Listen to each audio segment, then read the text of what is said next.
Boa tarde, a paz do Senhor. Quero falar aqui um pouco sobre a inveja. Nos dias de hoje, nós nos deparamos com uma situação muito precária com relação à humanidade. E a inveja tem incomodado muito. As pessoas, elas perderam o senso da bondade de Deus. Então, eu queria, assim, fazer uma reflexão junto com vocês que estão me ouvindo agora, que possam estar me assistindo, para orarmos e refletirmos na palavra, porque eu vejo que cada dia mais a humanidade está perecendo, está perdendo o foco do que é o bem e o mal. E está indo a todo vapor, está indo a velocidade da luz com relação a se apegar àquilo que é mais fácil. Não é o que é certo, é o que dá certo. Então, a gente tem que prestar atenção, né? E eu andei analisando como uma pessoa que traz a palavra e meditando na palavra, eu vi que a situação é realmente danosa. Então, eu queria falar um pouquinho a respeito de inveja, das pessoas analisarem, olharem para dentro de si e fazer uma reflexão a respeito.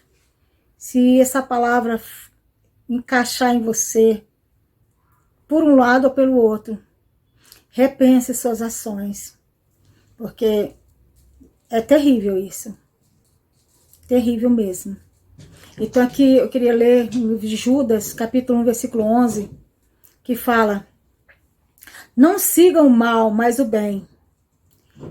Quem faz o bem é de Deus, mas quem faz o mal não tem nada a ver com Deus. Então que a gente possa procurar saber o que é o bem e o que é o mal. E seguir da maneira coerente.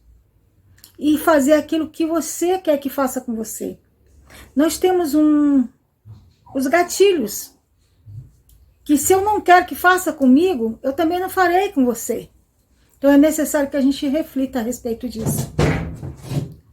Eu quero falar aqui a respeito de 3 personagens da Bíblia, um pouquinho só. Sobre Caim, Balaão e Corá. Caim, nós sabemos que é filho de Adão e Eva. E ele tinha um irmão chamado Abel, o qual ele assassinou por inveja. Então, Caim se apresentou diante de Deus e ele deu o pior que ele tinha. Ele deu os frutos estragados.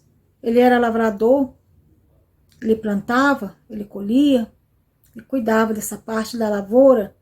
E ele, em vez de dar frutos bons, não, ele deu os que já não prestavam mais para comer, para se alimentar.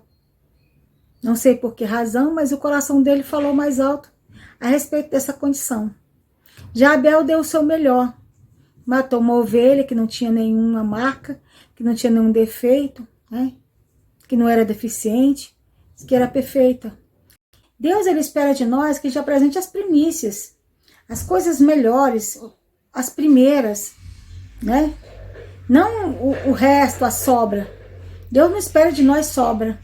Ele espera de nós nosso melhor tempo, nossa melhor roupa para apresentar diante dele, nosso melhor momento, nosso dia, já quando amanhece. Por que muitas das vezes a Bíblia nos incita a buscá-lo de madrugada? Porque de madrugada é um horário que a gente está com a mente tranquila, né? Que já dormiu, já acordou. Então, assim, tem muito a oferecer a Deus nesse momento, porque a gente está inclinado a ouvir, o nosso ouvido ficar mais atento, mais alerta ao que o Espírito Santo fala.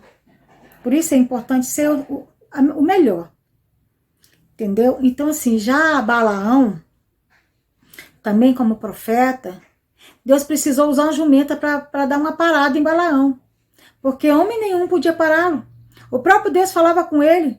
Ele perguntava a Deus, Deus respondia. Ele falava: Senhor, mas ele está oferecendo riquezas. O rei Baraque está oferecendo riqueza. Então, o Senhor disse: mas eu não quero riqueza. Eu quero que você fale o que eu mandei você falar. E ele quer amaldiçoar o povo. E o Senhor falou para ele: olha, Balaão, ninguém pode amaldiçoar aquilo que eu já abençoei. Então, se você já é abençoado por Deus, já é consagrado por Deus, se Deus te deu um cajado na mão, você não vai poder ser, ninguém vai tirar isso. E se tirar, vai ser maldito. É que nem a lepra de Naamã. Se você pegar as riquezas que ele está querendo pagar o milagre, querendo pagar a ação de Deus, que é gratuita, vai acontecer o quê? Vai trazer para você maldição, e maldição é lepra. Maldição é enfermidade, maldição é morte. Então Deus não quer isso de nós. Então Balaão teve que ir até o monte profetizar a favor daqueles que ele estava sendo comprado, coagido para amaldiçoar. Ele teve que abençoar de novo, abençoar mais ainda, porque é assim que Deus faz. Ninguém pode amaldiçoar o que Deus já abençoou. Aquele que Deus já escreveu o nome, aquele que Deus já marcou, não tem quem possa. Quem entrar no meio é para se dar mal. Então não entre no meio de um ungido, não. Não tente tirar, apagar o chamado, não, porque Deus, ele não permite. Pedro, quando foi avisado que negaria Cristo, e negou, se escondeu, chorou, Jesus ali sendo crucificado, ele negando Jesus, sendo que ele foi avisado. Então, assim, muitas das vezes nós queremos dar um de santarrões, dar um de que não vamos fazer nada de errado, que não vamos cobiçar as coisas do outro, mas a gente tem a tendência por ser humano, mas não devemos. O Senhor nos alerta, cuidado, siga a paz com todos, siga a paz com seu irmão. Não protele, não queira o que é dele, porque o que é bênção para ele é maldição para você. E aí a gente vê claramente na palavra, não tente cobiçar o que não é seu, porque vai dar ruim. É melhor a gente não tentar. Então, Corá também, que era o primo de Moisés, ele fazia parte ali do Santo dos Santos. Ele era levita também. Ele era da linhagem dos sacerdotes. Ele era primo de Arão e fazia parte, estava sendo treinado ali para ser também um dos levitas. O que ele fez? Ele invejou Moisés de uma maneira tão profunda, tão terrível, que ele começou a fazer motim, ele começou a fazer complô, ele começou como é que eu posso dizer? Criar um partido, né, de cobiça, de tal maneira que ele chamava as pessoas para ficarem contra Moisés. Começou a falar de Moisés. Criou contenda, fez coisas abomináveis, né? E Deus não deixou por menos. Ele criou uma rebelião parecida com a rebelião do céu, para você ver. A gente sabe que os demônios são anjos caídos. E tudo aconteceu quando houve uma rebelião no céu. Quando Lúcifer criou uma situação contra Deus e queria ser mais que Deus, ele queria sentar no trono de Deus e ele começou a invejar Deus. E ele trouxe a inveja para a terra. Todas essas pessoas que eu citei aqui, os três, Caim, Balaão e Corá, só são uma fagulhazinha dos invejosos. Mas a Bíblia está cheia de invejosos. E o mundo nem se fala. O mundo, você vira para um lado, vira para o outro, você só vê gente invejosa. Pessoas querendo imitar, você não é imitar a Cristo não, porque se fosse estava bom. Se fosse imitadores para o bem do reino, estava ótimo, mas não é não. A imitação é para ser melhor, é para se vangloriar, é para se mostrar, é para aparecer. E Deus não vai dar certo. Deus não aceita esse tipo de coisa, não. É necessário que a gente comece a pontuar. O que é que você está fazendo? O que é que nós estamos fazendo nessa terra? Para que fomos chamados? Foi para invejar os outros? Será que Deus não criou cada um com a sua mentalidade, com o seu entendimento, com a sua inteligência? Para poder... Nós somos únicos, nós não somos xerecos, não somos cópia, nós somos unidade perfeita de Deus. Criação separada de Deus. Cada um com seu cada um. Nós somos membros de um corpo só. Então nós precisamos entender a bondade do Senhor. porque ela é muito preciosa. Precisamos entender. É uma reflexão para que traga a nosso pensamento para avaliarmos o que estamos fazendo ou deixando de fazer certo. Se a palavra do Senhor diz que nós devemos não nos conformar com esse mundo, mas que a gente possa pegar a nossa mente e fazer cativa ao Espírito Santo. Deixar que ele conduza.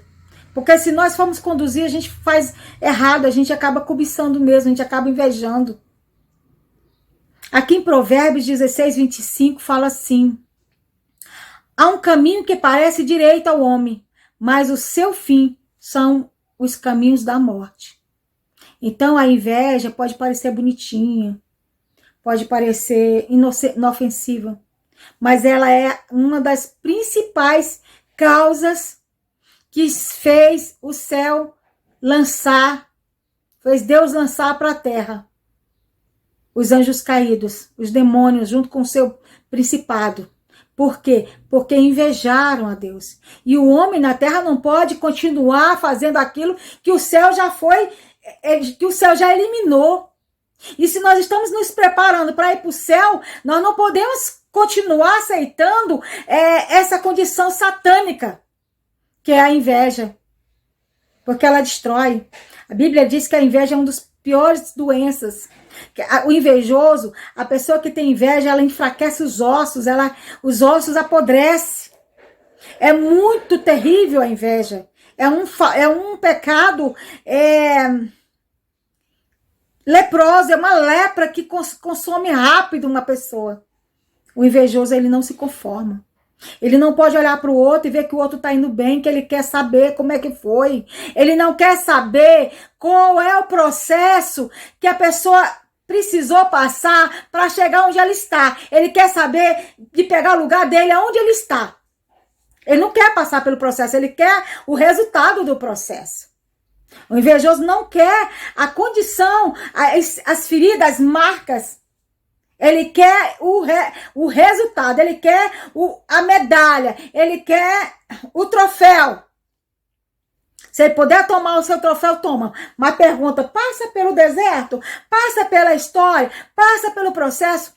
Quer não. Não quer. Sabe por quê? Porque esse processo é doloroso. Não é fácil. É um trabalhar de Deus. E é minucioso. Ninguém quer. A pergunta para o invejoso: você quer o processo? Todinho eu te dou. Mas você quer a medalha? Passa pelo processo. Quer não, ele quer a medalha. Ele quer o resultado.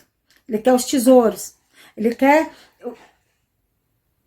os tesouros já na mão. Não quer saber como é que foi. Que história tem aqueles tesouros, não. Que história tem aquela conquista, não. Ele quer logo o resultado. E são imediatistas os invejosos. E o Senhor não quer que nós sejamos assim. Por isso eu advirto você e me advirto também. Vamos procurar fazer o certo, fazer o bem. Olhar para o outro e pensar. Olhar para a dor do outro e avaliar. Por que aquela pessoa está agindo daquele jeito? Por que ela está agindo daquela forma? Alguma coisa tem. Quem é ferido, quem fere já foi ferido. E quem procura sarar alguém já passou pelo processo da cura. Então vamos avaliar melhor o que nós podemos proporcionar para o nosso próximo. E aqueles que você detecta que é invejoso, não caia para cima dizendo você é invejoso. Tenta trabalhar, porque nós não podemos aplicar esse espírito imundo, que é um espírito imundo. Dizendo, você é invejoso, não podemos protocolar um nome, batizar a pessoa como invejosa, porque a inveja vem do diabo. Nós podemos dizer, você está acometido de um demônio chamado inveja. Você está se deixando munido de um sentimento maligno que pode te destruir. Então nós podemos trabalhar essa condição sem destruir a pessoa. Sem dar uma de juiz. Porque não somos juiz de causa alguma. Nós não somos juiz do servo alheio. Quem julga é Deus. Mas nós podemos ajudar aquela pessoa. Tirando ela da situação que ela se encontra. Porque ela não nasceu invejosa. Ela adquiriu em alguma fase da sua vida esse sentimento maligno.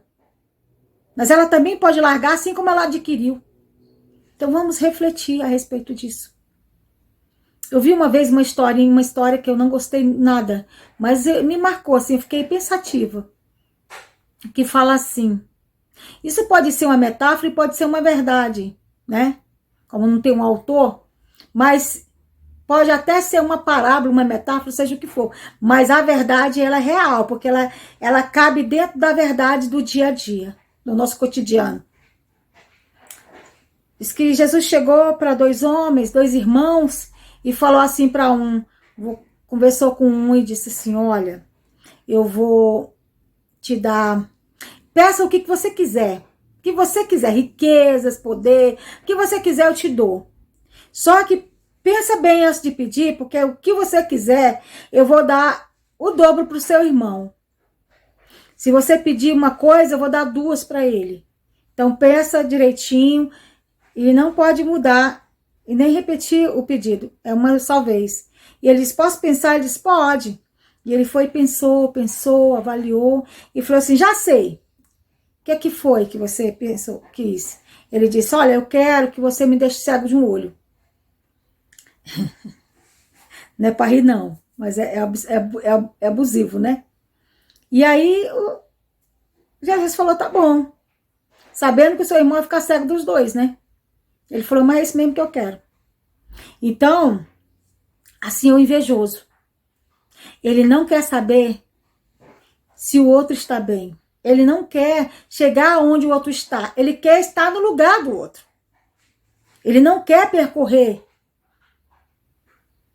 o processo, como eu falei. Ele quer receber as honras. Ele quer entrar e pegar o que ele acha que é certo. E assim esses três homens fizeram. Caim, né, queria achar graça diante do Senhor, achou a morte, porque ele matou o irmão de tanta inveja. Balaão queria barganhar com Deus. Deus fez uma jumenta falar, porque foi um absurdo, para que ele pudesse entender que Deus estava falando não para ele. Que Deus queria chamar sua atenção. Você vê a ponto de uma jumenta falar para um homem.